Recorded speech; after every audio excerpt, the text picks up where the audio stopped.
अस्सलाम वालेकुम, welcome back दोस्तों इस वीडियो में हम बात करने वाले हैं आज कि 3 साल 5 साल 10 साल या 20 25 30 साल से अगर कोई बिजनेस बड़ा नहीं हो रहा है, बिजनेस स्केल नहीं कर पा रहा है, तो इसके रीजंस कम से कम क्या हो सकते हैं। बहुत सारे रीजंस हो सकते हैं, लेकिन मेजॉरिटी में मेन रीजंस क्या क्या हो सकते हैं। मेरा नाम शेख हनी से बिजनेस कोच, कंसल्टेंट और ट्रेनर।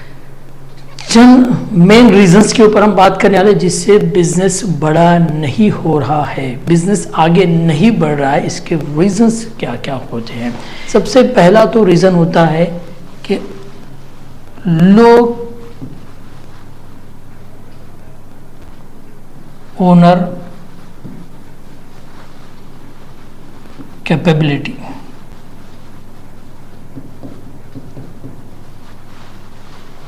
यानी कि ओनर के अंदर बहुत लो स्किल है, लो कैपेबिलिटी है, बिजनेस के बारे में अंडरस्टैंडिंग बहुत कम है।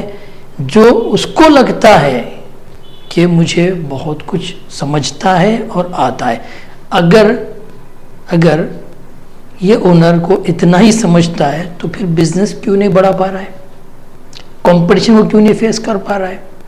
नए नए कॉम्पिटिटर इसके पीछे से आकर इसके आगे कैसे चले गए हैं। ये रीजंस है।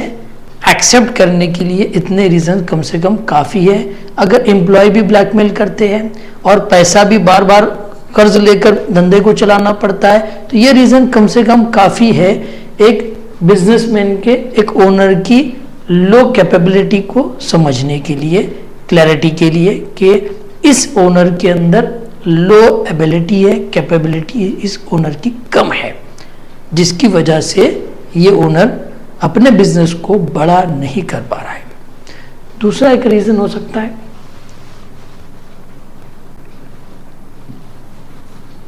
Wrong marketing.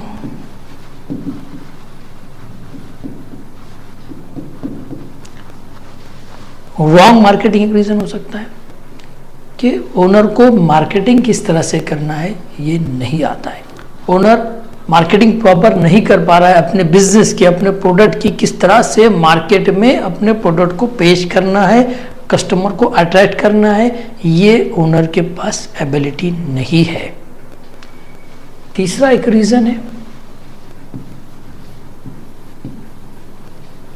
Wrong team.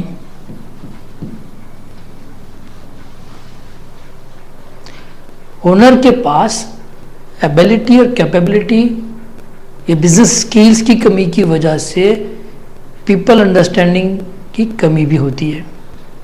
People understanding की कमी की वजह से रॉन्ग टीम, यानी कि ऐसे लोगों का जमवाड़ा हो जाता है अपने बिजनेस के अंदर जो कैपेबल नहीं है, जो स्किल लेबर नहीं है, स्किल एम्प्लॉय नहीं है, स्किल सेल्समैन नहीं है, स्किल अकाउंट मैनेजर नहीं है, अकाउंटेंट नहीं है, या जो भी बिजनेस में इसकी एक टीम है 4 लोग की, 10 लोग की, 25 लोग की, 50 लोग की, तो ये टीम उनके पास बहुत सारी रॉन्ग, सबके सब नहीं, बहुत सारी रॉन्ग आ चुकी है, जिसकी वजह से इनकी बिजनेस के अंदर परफॉर्मेंस कम हो रही है और बिजनेस इनका ग्रो नहीं कर पा रहा है, एक जगह पर जाकर रुक चुका है या फिर डाउन हो रहा है आहिस्ता आहिस्ता, जो समझ नहीं आ रहा।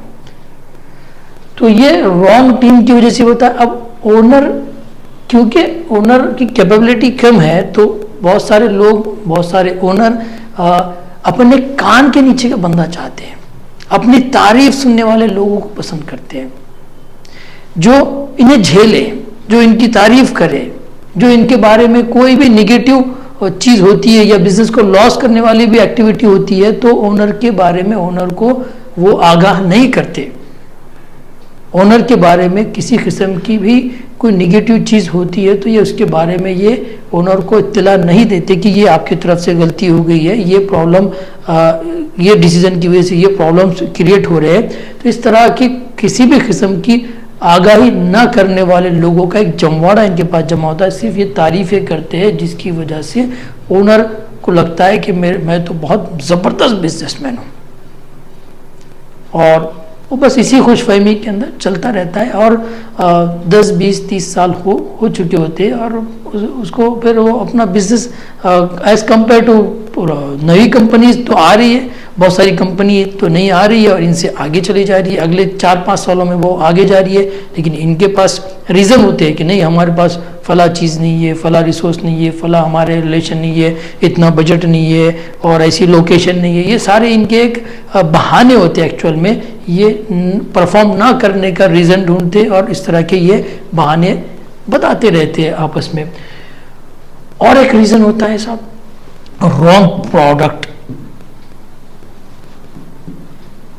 रॉन्ग प्रोडक्ट,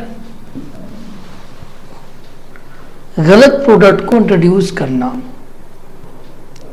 पैकेजिंग गलत हो सकती है, क्वालिटी गलत हो सकती है, प्राइस गलत हो सकती है।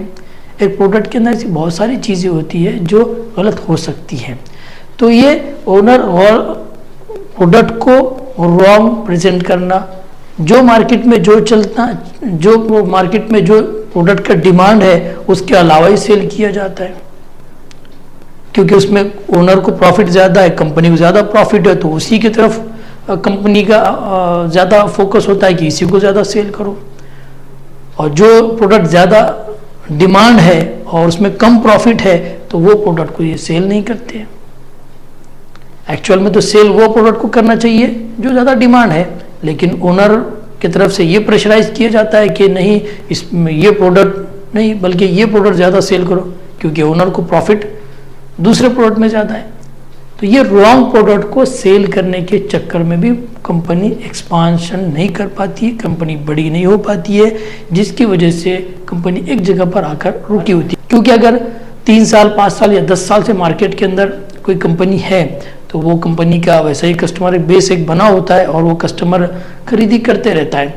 तो ओनर को लगता है कि मेरी कंपनी तो बहुत अच्छी चल रही है, बहुत बढ़िया चल रही है। तो ये गलतफहमी होती है ओनर की, और जिसकी वजह से ये कंपनी ग्रो नहीं करती, आगे नहीं बढ़ती है और कंपनी का रेपुटेशन एवरी ईयर डाउन होता जाता है, एवरी ईयर उसका बिजनेस लो होता जाता है। और अब देखते हैं कि इनकी नेक्स्ट जनरेशन भी इस बिजनेस को करना पसंद नहीं करती है, और करती भी तो इसी अंदाज से करती है जिससे उनको कोई पता नहीं होता बिजनेस प्लानिंग क्या होती है, मार्केटिंग स्ट्रेटजीज क्या होती है, क्या क्या चीज़ें इसके अंदर वैल्यूबल होती है। ये इनके पास एक ये अंदाज़ा नहीं लगा पाते और ये बिज़नेस इनका बहुत सारे लोगों का बिजनेस देखिए आपके 30-40 साल पुराना बिजनेस है, लेकिन अभी भी वो लोग इनफॉर्मल सिस्टम में बिजनेस करते हैं। अभी भी उनका धंधा करने का तरीका 50 साल 100 साल पुराना तरीका है। आज भी कोई मार्केटिंग का कोई एक्टिविटी करना है तो ये डरते हैं।